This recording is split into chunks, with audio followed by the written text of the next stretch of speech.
Film diawali dengan seorang pria paruh baya yang bernama Ichiro. Dia terlihat tidak begitu dihormati dan tidak disegani oleh keluarganya, lantaran dia hanya mempunyai penghasilan yang pas-pasan.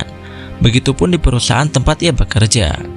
Ditambah lagi, dia divonis kanker lambung stadium 4 oleh dokter, dan diprediksi umurnya hanya tinggal 4 bulan lagi.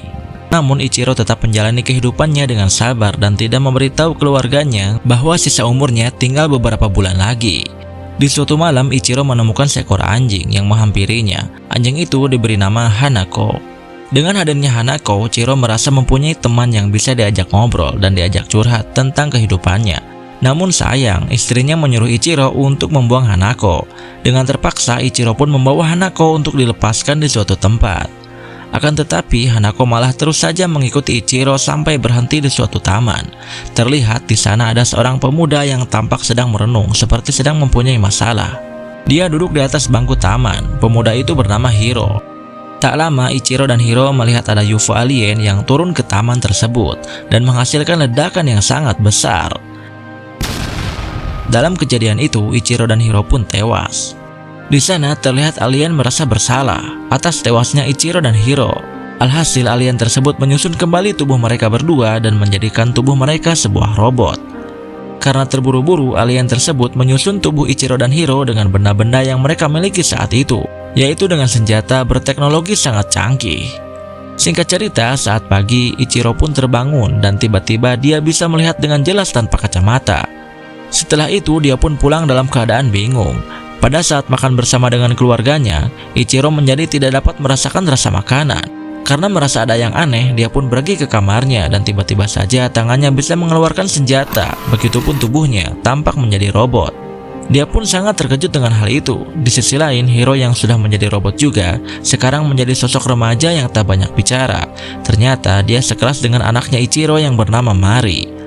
Hiro mempunyai sahabat yang ia panggil Choco. Di kelas, Choco sering dibully oleh teman-temannya, yang mana karena hal itu dia jadi tidak mau masuk sekolah. Saat datang ke rumahnya Choco, Hiro memperlihatkan aksinya yang bisa menembak hanya dengan tangan saja. Dan juga dia memberitahu Choco bahwa dirinya sekarang telah menjadi robot. Setelah itu, Choco akhirnya mau pergi ke sekolah bersama Hiro. Saat di kelas, mereka berdua sangat diremehkan oleh para pembuli Choco. Akan tetapi, Hiro bisa mengatasi mereka dengan sangat santai dan hendak menembak kepala mereka dengan tangannya. Namun Choco mencegah Hiro melakukannya. Sikap Hiro yang tak banyak bicara dan pemurung itu dikarenakan dia adalah anak broken home. Saat di jalan, dia ditelepon ibunya, dan ibunya menyuruh Hiro untuk mengunjungi ayahnya yang telah berkeluarga dengan orang lain. Walaupun telah bercerai, ayahnya Hiro masih memberikan nafkah kepada Hiro dan ibunya. Saat tiba di rumah ayahnya, Hiro disambut dengan baik oleh keluarga baru ayahnya itu. Walaupun begitu, Hiro dalam hatinya tetap saja merasa marah dan iri melihat kebahagiaan mereka, sementara dia dan ibunya hidup susah. Saat perjalanan pulang, dia mendengar suara kebahagiaan sebuah keluarga dari kejauhan. Jadi semenjak menjadi robot, dia bisa mendengar suara dari kejauhan. Kemudian dia masuk ke rumah keluarga bahagia tersebut dan tiba-tiba saja dia menembak mereka hingga tewas. Random sekali Hiro ini. Berbeda dengan Ichiro, dia menggunakan kekuatannya untuk menyembuhkan orang sakit dengan menempelkan tangannya ke wajah orang yang sakit itu. Saat Hiro membunuh keluarga yang tadi, Ichiro datang dan Hiro pun langsung menembaknya hingga terpental. Terlihat di sana, Hiro lebih jago menggunakan kekuatannya dibanding Ichiro. Tak hanya itu, Hiro juga bisa menambahkan tabungannya hanya dengan mengusapkan jarinya ke handphone. Karena baik kepada sahabatnya, Hiro memberikan banyak uang kepada Choco. Akan tetapi Choco menolaknya dan memilih untuk menjauhi Hiro, karena sekarang dia sudah menjadi seorang pembunuh. Apalagi sekarang dia telah menjadi buronan polisi. Saat sedang berjalan bersama ibunya, Hiro dihadang oleh komplotan polisi yang akan menangkapnya. Hal itu membuat ibunya kaget. Sontak Hiro pun langsung melarikan diri. Terlihat di sana Hiro dihujani tembakan peluru, tetapi karena Hiro sekarang sudah menjadi robot, tembakan tersebut tidak melukainya sedikit pun. Hiro pun langsung kabur dengan roket yang ada di tubuhnya.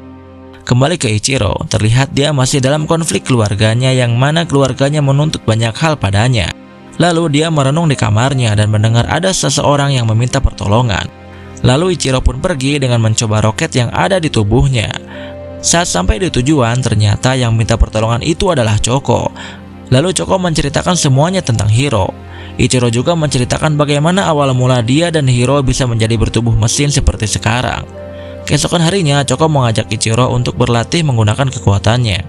Tetapi Ichiro terlihat kesulitan dalam mengendalikan senjatanya. Namun karena berlatih dengan serius dengan ditemani Choco, akhirnya Ichiro bisa menembak dengan baik. Setelah itu, Ichiro langsung minum air putih karena kehausan. Jadi di sini manusia robot seperti Ichiro dan Hiro kalau sudah menggunakan kekuatannya akan merasa kehausan.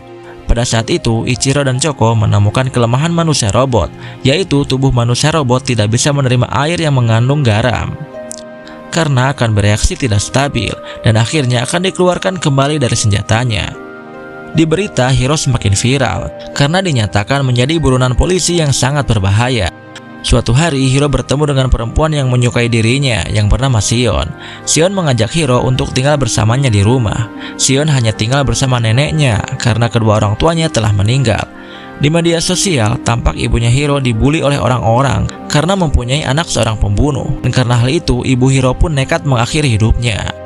Hiro yang mengetahui hal tersebut sangat bersedih dan kemarahannya pun semakin memuncak. Dia lalu mencari orang-orang yang membuli ibunya di media sosial dan dia mencari penyebar gosip pertama tentang ibunya. Akhirnya Hiro pun bisa menemukannya. Lalu Hiro muncul di layar seorang penghina dan penyebar gosip tentang ibunya. Awalnya Hiro diremehkannya karena hanya muncul di layar.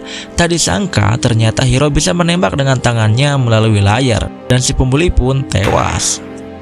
Setelah itu, Hiro melanjutkan terornya dengan menembak orang-orang melalui layar komputer dan handphone, dan korbannya pun semakin banyak. Pada malam harinya, saat Hiro tidur, rumah Shion terlacak oleh polisi dan mereka ingin menangkap Hiro.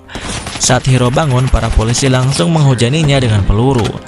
Akan tetapi itu tidak mempan dan Hiro langsung menembak balik mereka. Akhirnya semua polisi tersebut tewas. Begitupun Shion dan neneknya karena mereka juga tertembak. Setelah itu, Hiro langsung kabur. Di berita, Hiro semakin membuat masyarakat resah. Dia berencana akan membunuh semua orang yang ada di Jepang.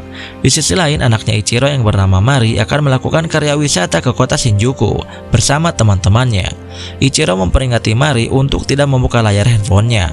Tetapi Mari tidak mempedulikannya. Hiro berencana akan memulai terornya itu di kota Shinjuku, yang mana itu akan mengancam keselamatan Mari. Akhirnya Hiro mulai menembaki orang-orang di sana melalui layar besar. Di kota pun akhirnya banyak korban yang berjatuhan. Di waktu yang sama, Choco terlihat ada di layar kota dengan menggunakan kamera Ichiro. Dia menyuruh orang-orang untuk membuang handphone mereka agar mereka tidak tertembak. Setelah itu, Hiro menembakkan misil untuk meledakkan kota. Melihat hal itu, Ichiro pun langsung mendatangi Hiro. Lalu terjadilah percakapan di antara mereka berdua. Namun pada akhirnya Ichiro dan Hiro pun bertarung. Mereka berdua bertarung di udara. Hiro di sana sempat terpental ke helikopter peliput berita. Di atas gedung saat Hiro akan minum air putih, Ichiro menembak air tersebut. Lalu air garam yang dibawa Ichiro sebagai jebakan diminum oleh Hiro. Tak hanya di situ, pertarungan pun berlanjut hingga melewati atmosfer bumi. Saat Hiro akan menembak Ichiro, jadilah error pada senjatanya. Itu dikarenakan air yang mengandung garam yang ia minum sebelumnya. Pada kesempatan itu, Ichiro pun langsung menembak Hiro yang membuat Hiro pun terjatuh dengan sangat keras.